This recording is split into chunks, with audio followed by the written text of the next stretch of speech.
It's time for another season of Indiana State football, which officially gets underway this weekend in Lawrence, Kansas. It's also time for, technically, the debut of the Curt Mallory radio show. Here live at 7th and Elm, I'm Luke Martin alongside the head coach of the Indiana State Sycamores, Curt Mallory. Coach, are you like the fans now that everyone's just ready to see a game? Fall camp is pretty much over, or it is over for you and the guys. It's now time to start game week prep for your first opponent in Kansas this weekend. You know, that's what we talked about yesterday. Went into camp. We were going to prepare for the season, and now it's game week. Now we're preparing for Kansas. We've had a great camp. We've come out of it better. We've come out of it healthier. And now it's getting ready for our first opponent in Kansas. So far through the whole camp, now that you've been through it, you've had it, you're now in the game preparation mode, which today was an academic day for your guys, so it was an off day. What did you feel your group accomplished most during fall camp? You know, I think the thing you're always looking for is developing depth. And we felt really good starting with the quarterback. Really pleased with the way Curtis Wilderman has come on. The depth we've been able to develop at the wide receiver position. Really excited about that.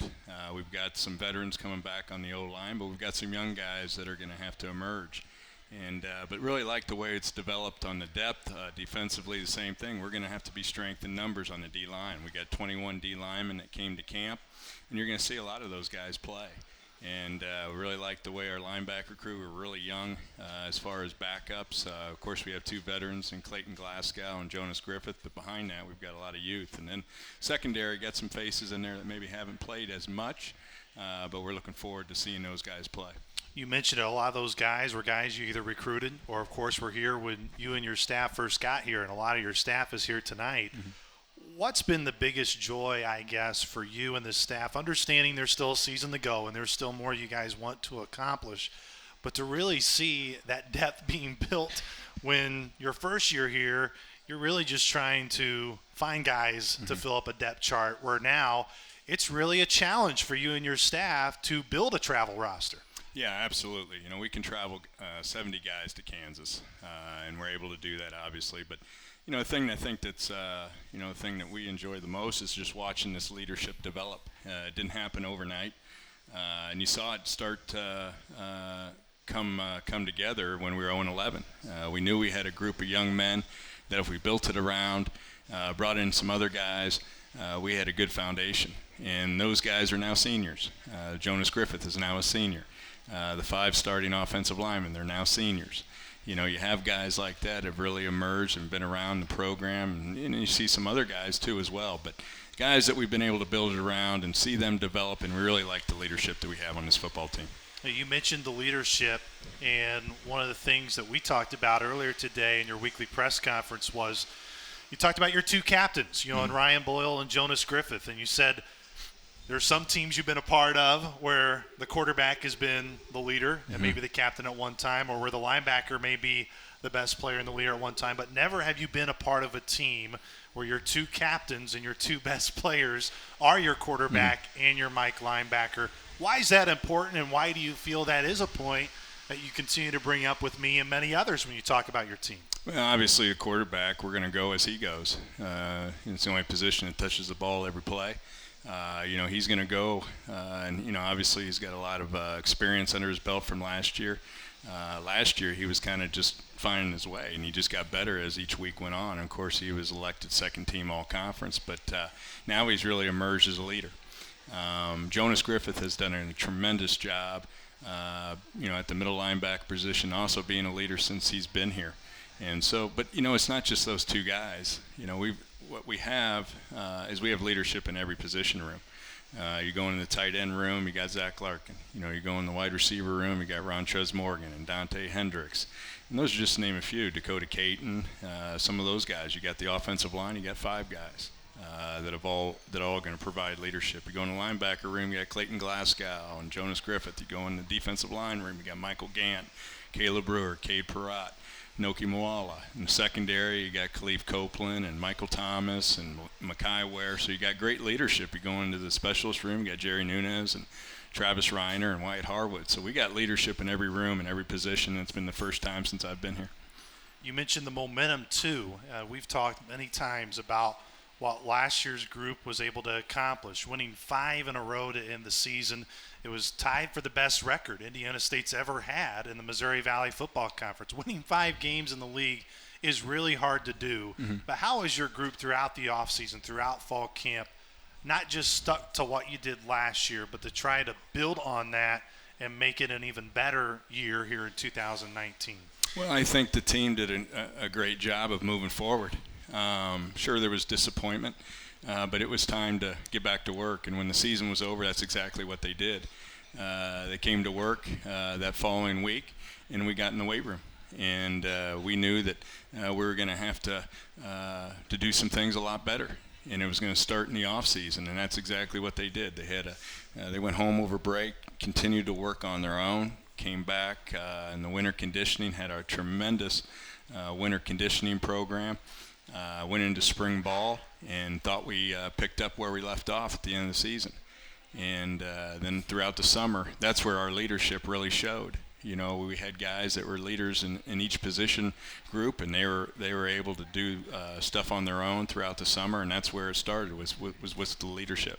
I really feel a big part of what your team's been able to do so far just in fall camp, and you brought it up actually day one. Of course, the work Dave McManus does, and we've had Dave here and Terre Haute and what he continues to do in the weight room, but also the addition of Kellen Norris. Yep.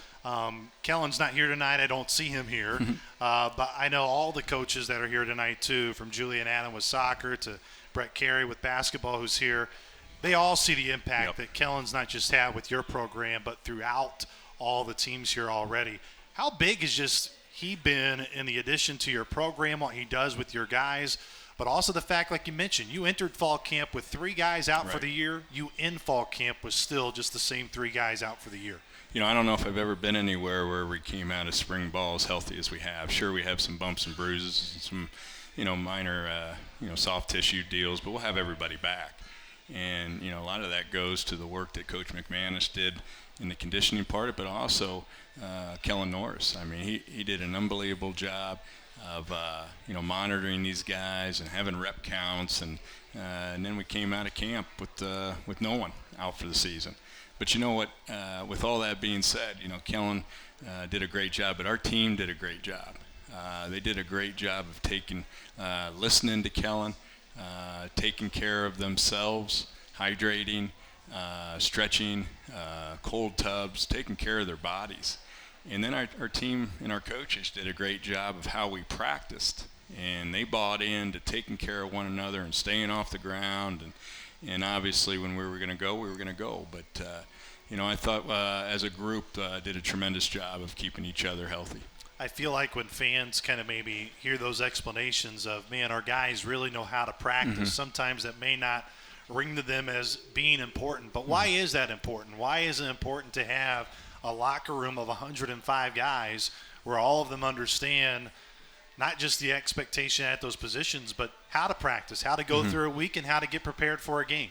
Well, I think as much as you can stay off the ground, and we felt like, all through camp, we got everything we needed to do, obviously by, staying off the ground as much as we could and avoid any, unnecessary collisions where, maybe get someone tangled up, get caught in other people's legs. I think we had one incident where that happened. Other than that, we came out of it pretty clean.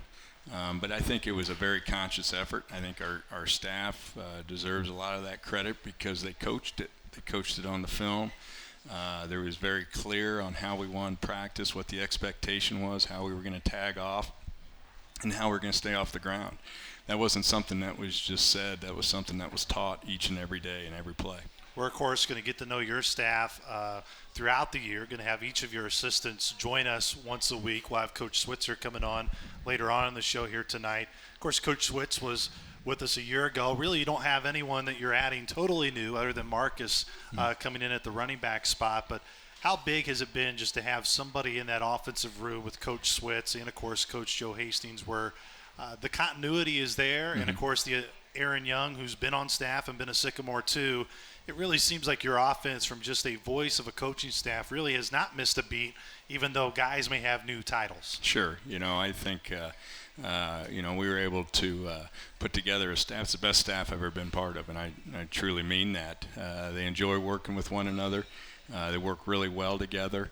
I think Mike's done a tremendous job leading the offensive side. But, it's a group effort. And they come together, they put together the plan, and Mike's done a tremendous job of doing that. And obviously they've done not only a great job running the ball, but really good about the way we've been able to throw it in camp.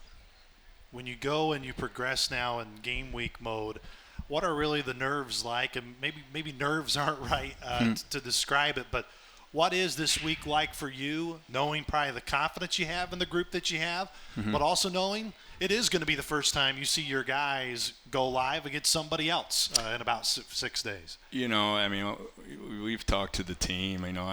It's not nervous. It's anxious. I think, they're anxious to play. We kind of joked with them, nervous is jumping out of an airplane without a parachute, but it's more anxious. They're anxious to play. And, that's exactly how they are. I think they're just anxious to get started and get started with the season.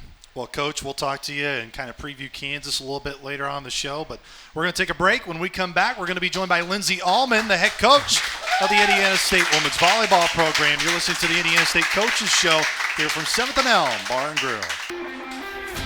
Welcome back to the Indiana State Coaches Show here at 7th and Elm Bar and Grill, the corner of food and fun here in Terre Haute. Caught up with head coach Curt Mallory of the Indiana State Football Sycamores. Coach Mallory will join us later on the hour as well, as we'll preview the Kansas Jayhawks this weekend. But it's not the only Sycamore team opening up the season this weekend. Head coach Lindsay Holman joins me.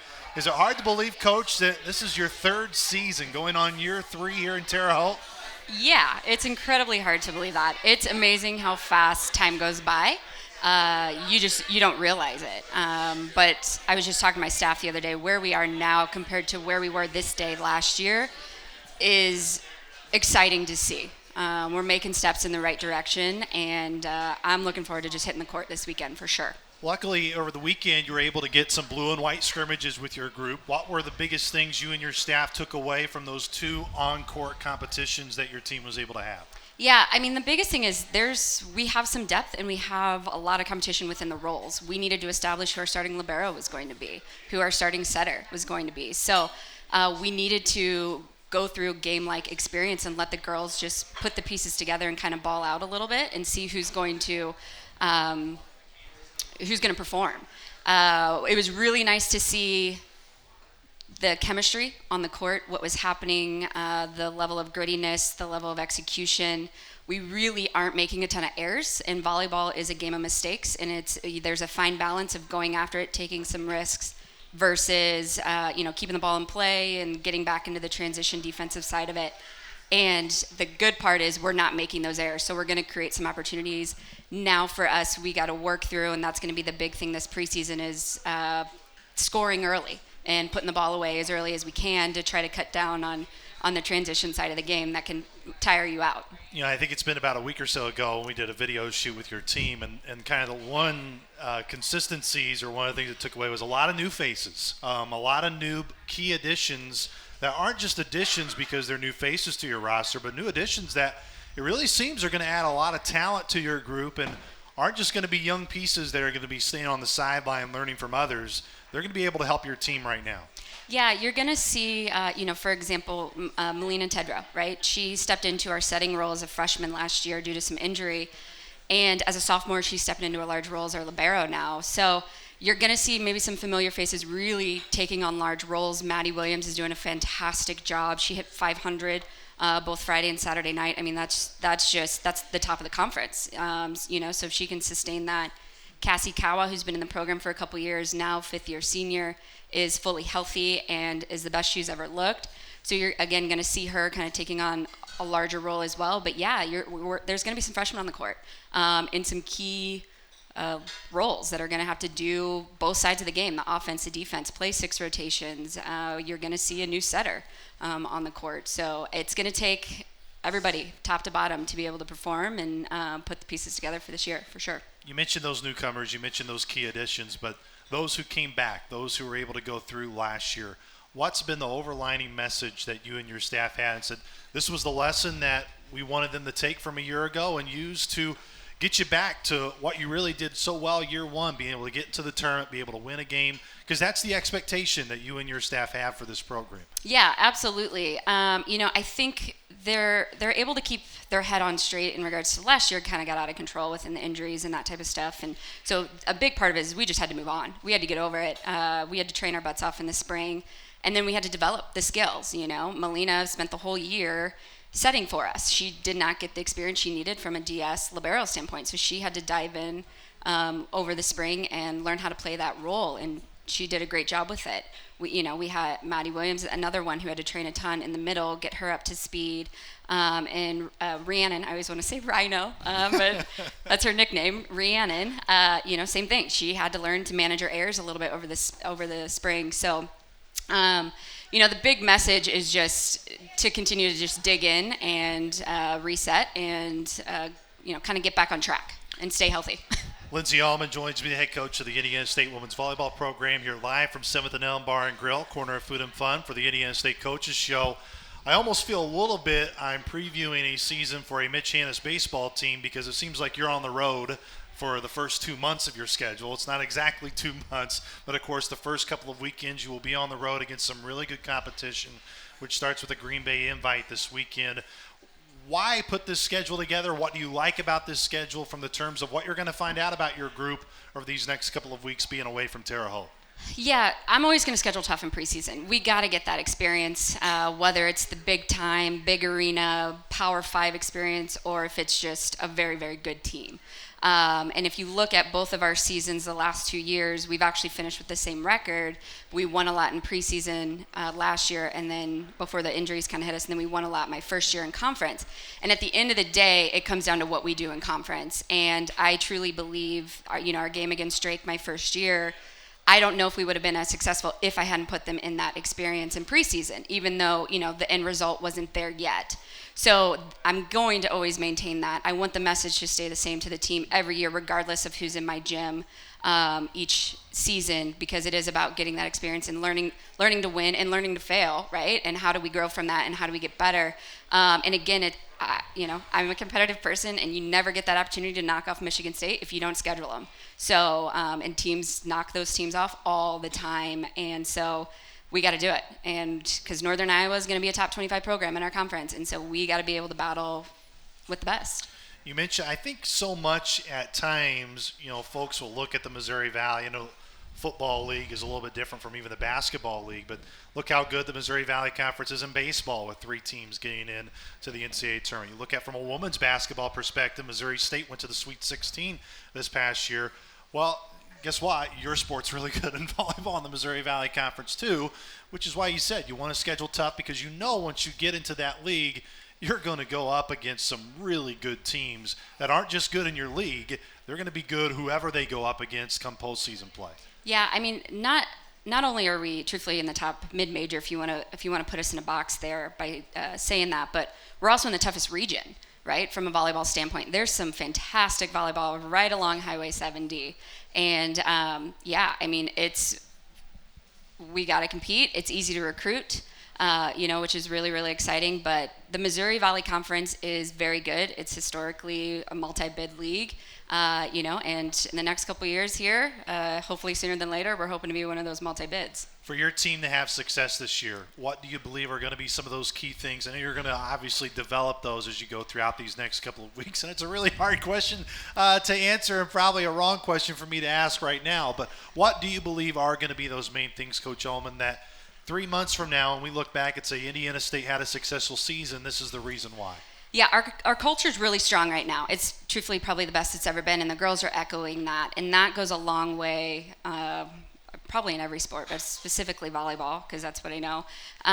It's huge. And so that's going to help us be able to dig in a little bit. Maybe there's going to be some games where we're going to maybe be outsized or out-physicaled, but we're going to hang in there and we're going to compete because, A, we're not making a lot of errors, and we're just relentlessly gritty on defense, and that was evident in our blue and white scrimmages over the weekend. But, our middles are great. They're going to help lead by having a super senior, fifth-year senior, and then Maddie, the level of production. So if we can stick to our game by keeping the ball in system, being able to feed them the ball, opening up our pins, I think people are going to be not necessarily surprised, but the games are going to get away from them a little bit because we're going to find ways to score, and they're not going to be able to keep up with it essentially. So yeah, I'm looking forward to it for sure. Well, I know, like I asked Coach Mallory to start off the show, are you ready to go up against somebody else? Well, I'm sure for you and the ladies are ready to go up against somebody else this weekend. Yeah, 100%. And, the nice thing is the way we built this weekend, we only have to worry about one a day. And usually preseason tournaments, you're playing two. You kind of, ideally from a head coaching perspective, you're hoping you're not playing two your very first day. But with it being Labor Day weekend, we're only going to play one Friday, Saturday, and Sunday. So we're going to be able to just focus on one team at a time, take care of business, and come back and kind of reset before we head to Michigan State next weekend. Again, it will be the Green Bay Invitational this weekend. It starts Friday, August 30th against Northeastern. That will be a 5 p.m. set for the volleyball Sycamores. And then Saturday on August 31st at noon, they will take on Fresno State. And then the finale Sunday on September 1st will be against Green Bay. You can watch that one. That will be on ESPN3. That will be a 2 p.m. first serve in Green Bay. Coach Allman, thanks so much for taking the time and joining us here at 7th and Elm. Good luck this season. I know it's going to be a good one for you. Thanks, Luke. I appreciate it. Once again, that was Coach Lindsay Allman. We're going to take a break. When we come back, we'll be joined by Michael Switzer, the offensive coordinator for the Indiana State football Sycamores. You're listening to the Indiana State Coaches Show live from 7th and Elm. Welcome back to 7th and Elm Bar and Grill, corner of food and fun for the Indiana State Coaches Show. Got a great crowd here on hand here at 7th and Elm, and it's all because of who my next guest is. It's not because everyone's here to see head coach Curt Mallory. Everybody's here to see offensive coordinator Michael Switzer. Isn't that the reason? I don't think so, Luke. I think they're all here to see Curt. I don't know about that, but Coach Switz, I know I've been talking to you all fall camp, been asked probably as many questions from me as you possibly could have at this point, but just the excitement of being able to begin another season and just get it rocking and rolling, get in the game week. You've been a player. You know what it's like. You're finally in game week after so many weeks. You're just itching and clawing, just trying to get to this point.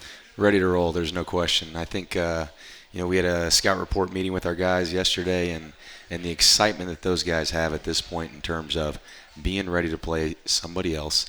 They are ready to roll, and it's been a great camp. It's been a great summer. It's been a great spring, like Coach talked about earlier. But definitely ready to now go play somebody else. So I think the guys are excited for sure, and really look forward to it. Group up front on that offensive line, which you get to spend a lot of time with. Again, obviously being the offensive coordinator, you get to spend a lot of time with everybody on the offensive side, but from your experience, just the rarity that you have 5 redshirt seniors that are planning to start on Saturday, to have just a group one that experience, not just being able to rack up that experience, but experience with each other, and why that's really so important that your offensive line has so much playing experience at the college level, but it's also with the guy to their left and right that they're used to seeing. No question. I think with fifth-year seniors, 5 of them. I don't know how often that ever happens, if ever. So incredible in terms of that, but just like you said, invaluable in terms of playing next to the same guy for multiple years. Going through all last season, all 5 guys playing almost every snap. It's incredible experience. We got Mason coming back this year, taking Tate's spot, but he played a lot. So those guys having the experience of being with each other is huge, especially along the offensive line, and everything that goes into a game, all the in-game adjustments, specific unique defenses that we're seeing week to week that change. Those guys being able to communicate with each other along with the tight ends on the line of scrimmage, it's truly invaluable in terms of those guys' experience. So, we're excited to build on some of what we did last year, but like Coach is talking about, take it to another level in terms of really leaning on those guys and for experience on the field and some leadership as well. There's a reason those guys are starting, not just because of the experience, because of the quality of the talent that they have. But also I feel like, too, and it's why when we did our offensive line preview with you during fall camp, it's not just those 5 guys. You have a really good room behind them. Just, again, adding to that depth factor at that offensive line spot. It's a brutal position. Of course, fortunately for us, knock on wood, we've had really good health and staying away from any type of injuries up at those positions. But you have a really good room behind those 5 guys. There's no question. Coach talked about it in terms of fall camp, developing a team, developing depth, quality depth. And I think I've hit on it, every time I've talked with you in terms of the depth in the offensive line room, making sure that we're building that on a consistent basis. Whether it be in practice reps or scrimmage reps or whatever it is, you've got to have full confidence in those guys going into the game. And I think that we consistently do that not only with the offensive line group, but across the board offensively is getting those guys meaningful reps and getting that experience. And I think we'll continue to try to build that. But, I'm really excited about the guys that we do have behind our 5 fifth-year seniors. And those guys understand, the expectation in the room that's set forth by those seniors and how it is to go to work and what to expect to go to work. And they paint a really good picture for those young guys. And I think those guys really buy into that as well. It kind of ties in to your offensive line with my next question. But, last year when you think of running the football and how good this offense was a year ago, 4 different guys had a 100-yard rushing game a year ago. That includes you lost your top 2 tailbacks at one point. Titus McCoy, Peterson Curlegrand, who were 3 and 4 really on that depth chart, are now 1 and 2 on the depth chart this year. What makes you optimistic that you guys were second in the league, only behind the team that won the national title in North Dakota State in terms of running production on the offensive side. But why is that not going to take a dip? Even though you lost some key guys from a year ago, what makes you optimistic that those numbers that you're going to see the Sycamores continuing to be up in those rankings? It's the system, and it's the system that we've built as an offensive staff that I was joking with Coach Funk about earlier today. He was meeting with Larkin, and I said, hey, you're doing 4 different blocks throughout this entire game plan this week. Hey, let's go. And it's understanding that we're going to try and make this very, very simple and easy for you. Well, the same goes for the offensive line.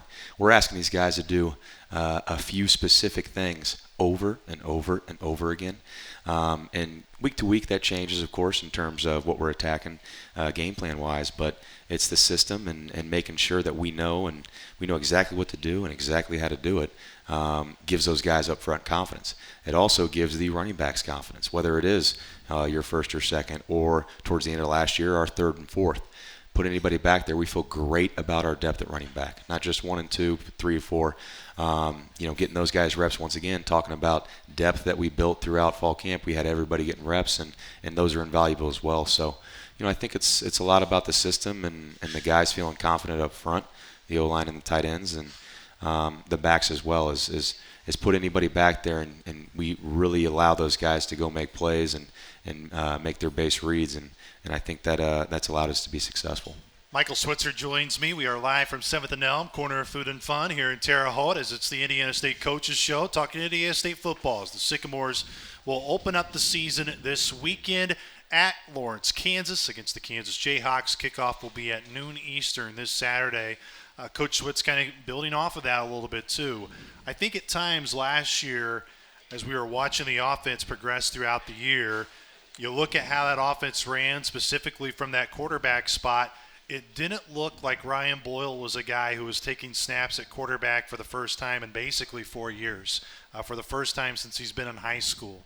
I know that's been something Coach Mallory has brought up a lot of time, again, with the media as well as myself.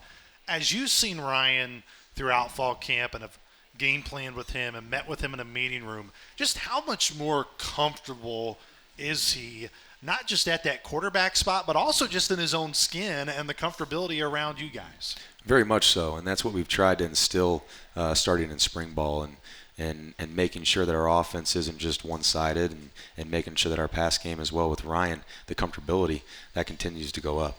And I think that the confidence from last season that Ryan has specifically, and that we were able to build on in terms of spring and all summer and now fall camp, he feels it even more so. I think he's done a fantastic job of developing his football 101, his football knowledge. He's going to go out there, just like you said, and that's the first time he's taken quarterback snaps in a lot of years. Well, he's a playmaker. He's a good football player. But there's so much more than that to that position. It's about making great decisions and truly understanding the game rather than just going out and freewheeling. So we've really spent a lot of time in that room, not only with Ryan, but all of our quarterbacks, of really breaking it down and giving those guys all the confidence in the world to understand, once again, how do I do my job, and going out and doing it. So he's done a great job of really buying into it, as well as the other quarterbacks have, in terms of just the overall understanding, the expectation of the position to go out there and be successful for sure. Of course, running the football is going to be important for you guys as an offense. Coach Mallory, you guys do not shy away from that. But also, I think Sycamore fans are going to like what you have at wide receiver in the passing game. It's a position group where you can probably say maybe headlined by Dante Hendricks and the talent that he has. But also, I feel like when you say it's headlined by him, that maybe overshadows a room, that there are, again, so many weapons that you guys have that maybe not other people know about. We know about, but I think people are going to start to find out about some of those names here in just a couple days. There's no question. I mean, I think Dante Hendricks is a guy who comes back and comes to mind immediately in the pass game. But as we go forward, Rontrez Morgan, Dakota Caton, Dejan, Dante Jones, Joe Wilt, Dom Daphne, all these guys that come in and are ready to play. I mean, I just named off all these guys, and we feel great about all these guys going in and playing for us and playing at a high level. So, you know, it's over and over again, but we keep on talking about depth and giving ourselves the ability to feel really good about guys going on the field and going out and just playing football within the system. And like we said, you know, we talk about the run game, and of course that's an important part, but I want to have full confidence in our guys being able to go out and be a complete offense and really be able to open it up in terms of not being one-sided like we spoke about. So, you know, I think we're gonna put those guys in a position to be very successful in the pass game and switch it up and open up things within the run. I mean, I think as you went through last year, you know, you have success running the football. Well, it gets harder to run the football at that point. And feeling confident in our pass game and be able to work off of that, that's just going to make us more balanced and give us more options as we really start to attack defenses and go throughout a game. Of course, so much optimism building into this season from the off season. Well, also for you, you're now a married man. You got married over the summer. I did. Taylor, raise your hand. Yep.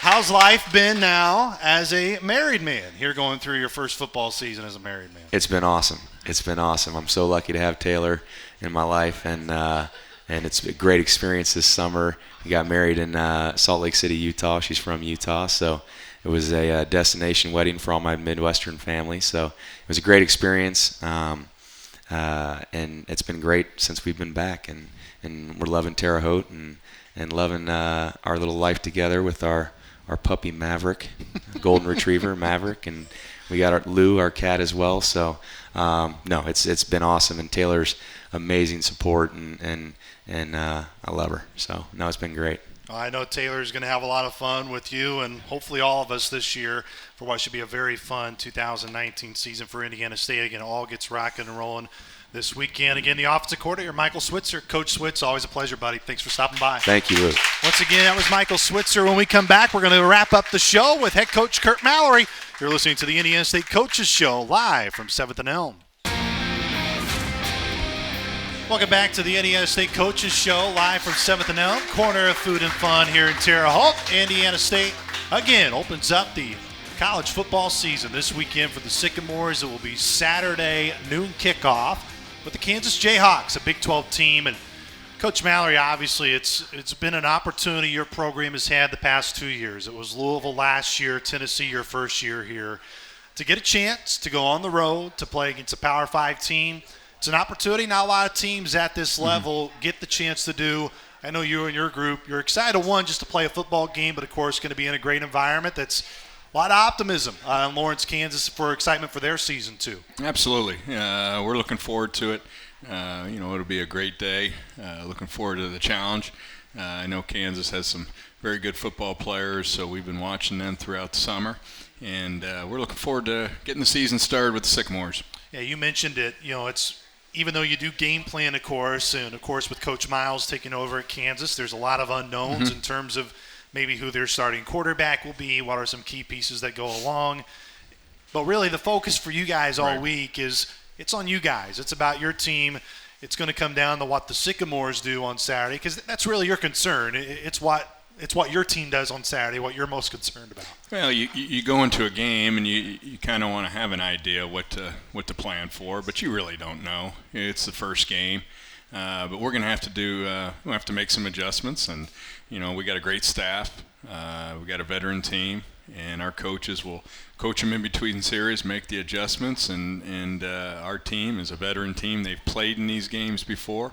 The other night I asked how many young men have played in a Tennessee game, and there's quite a few guys that raised their hand, and then obviously a lot of guys that were at Louisville. So they've played in this type of environment before.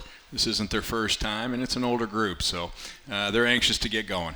I've been asked to go on a lot of radio shows to talk about this team and this season and kind of preview what Indiana State football can do. And I know at times, it's not a surprise, I'm a little bit of an emotional guy, can have an emotional response to your team. But what I'm most excited about, I think, for you guys this year is kind of the tone and I don't want to say national rhetoric is, but everyone kind of thinks what Indiana State did a year ago. It was a great storytelling mode. But now, because everybody knows about Indiana State now, it's going to be a mystery what Indiana State can do this year. Well, for me, I think it's a great mystery that people don't know that Indiana State's got pretty darn good football players. And I think in a week, people are really going to start to see that what everybody here in Terre Haute truly feels is that you got a really darn good football team that's filled with not just average guys. You got a football team that's filled with guys who can freaking play the game. Well, obviously it was a good finish last season, but we approached it as we got what we deserved, and as disappointing as it was that we didn't make the playoffs this year, it's a new year, and we'll get what we deserve this year, and we got to go earn it. This is a new season. I got chills listening to you on the radio, but that was last year. This is this year, and we're looking to get off to a great start and take it throughout the season. I don't know if this is the right wording for me to ask this question, but do you have to manage the emotions of your guys this week? You always talk about it being a slow burn. You can't be ready to play Saturday today. You got to be ready to play Saturday on Saturday. But knowing there was a lot of emotion of how the season ended last year, there's been a lot of emotion building this offseason, the anticipation of getting to this point. Is there much you really have to communicate to your guys to make sure that you remind them about that slow burn? And that's great that you got that emotion, but channel it at the right time and on the right progression. Well, today's their academic day. Today's their off day. But yet you still saw a lot of young men coming through the offices. And just their eagerness to get back on the practice field. A few of them made comments to me. They're just ready to get back to practice. I really like this football team. I like how they come out every day to get better and help each other get better. And I know we still got a lot of work to do this week. We got a big work day tomorrow and Wednesday and Thursday and so on, and we'll travel to Kansas on Friday. But still a lot of work ahead of us this week, and I know we're anxious to get out there and get back to work. Well, you mentioned a lot of work still to be put in this week, and I didn't bring it up in our first segment with you, but should bring it up now. One of the biggest additions that you guys have had too is a new practice field. Yep. Jack and Joyce Richler, of course, who have been huge supporters of the Sycamores, huge supporters of yourself and the program. It's been a hot month, and to be able to go out on that grass, I know maybe some of the fans in here may not understand the difference between turf and grass, but that's been huge for your team to have within a practice, but also to just have some strictly days just on that natural grass surface. It has. It's been a game changer. We've had some hot days, and obviously going out on the grass, it's about 10 degrees cooler. And the surface is such where it's a little bit softer, but nonetheless, what you're able to do is you're able to break up your practice. We're able to put the offense up on the turf and the defense onto the grass and utilize a 100-yard field. And I think that's very, very important, not only defensively but offensively, that you're moving the ball, putting them in situations and not just running plays. And Mike Switzer and the offensive staff have done a nice job of moving the field and putting them in real-life game-like situations, which you can't always do when you got two groups on the field. You got to watch, make sure the guys aren't running into each other and so forth. Plus we got capabilities to video both practice fields, or game field and practice field, excuse me. But it's been a game changer. It's been really great deal. There's been a lot of things going on up at Memorial Stadium we're really excited about. I know, Julie would say the same thing, getting the banners up and how nice that looks with the soccer program and the football program. And there's still a lot to come here in the next week. So we're anxious to get everything set. We're just getting started. We're starting off the season. There's still some things going to be done out at Memorial Stadium. We're really, really excited for this season. And kind of as we hint at the game on Saturday, one of the things your team did so well a year ago was holding on to the football. Mm-hmm. It seems like it's not a very complex thing. You led the nation in fewest turnovers and in turnover margin. Ironically, at the FBS level, Kansas was the same. Their numbers, Sure. They were top 5 in terms of being able to hold on to the football. I'm sure regardless of what you want to accomplish on Saturday, kind of all starts with that, does it not? Absolutely. It starts with taking care of the football, and then it ends with getting the ball back. Offensively, we did a great job of securing the ball, not giving the ball up. And defensively, thought we did a good job of creating turnovers and getting the ball back to our offense. And that was key. And we got to continue to do that, which we will. But we got to build on last year. It was a great job of our offense and our defense, team effort of keeping the ball and getting the ball back. You mentioned the defensive side. Mm-hmm. Offensively, able to keep those turnovers down. Defensively, what do you like about that group here quickly as we wrap up the show in terms of this is where we can see an improvement defensively to where last year the interceptions were a little bit low, able to force a lot of fumbles and be able to pick up turnovers that way. But what's a way for that secondary to maybe be a little bit more athletic and maybe make some more plays than what we saw a year ago? Well, I really like the activity that we have, the way we run to the football. Defense is a reaction game. There's not thinking out there. They're reacting. Coach Wilson's done a tremendous job of putting together a defensive package along with the defensive staff. You can see there's confidence out there. They're not thinking. They're reacting. They're playing fast. And we're going to have some guys out there that you're going to see a lot of people play. You're going to, of course, see Jonas Griffith out there, but you're going to see a lot of guys playing defensively and flying around. Plane flights Friday. Yeah, that's right. Let's go. We're getting ready. Coach, thanks so much for joining us tonight. And, of course, big thanks to Tom and Mary and everyone here Absolutely. at 7th and Elm. And it's going to be a fun year. And I'm just glad we finally got a game to talk about this weekend. Well, thank you, Luke. Great to be a Sycamore. Once again, that was head coach Curt Mallory. For everybody here at 7th and Elm, thanks so much for coming out tonight. Again, reminder, we'll be back next Monday following Indiana State and Kansas. Saturday, noon Eastern will be the kickoff. We will be on the air. Brian Fritz will join me for the Pepsi Countdown, the kickoff at 11 a.m. local time. It's going to be a lot of fun, folks. You don't want to miss this year of Indiana State football. So long from 7th and Elm. For the head coach Curt Mallory, I am Luke Martin. We'll catch up with you this weekend.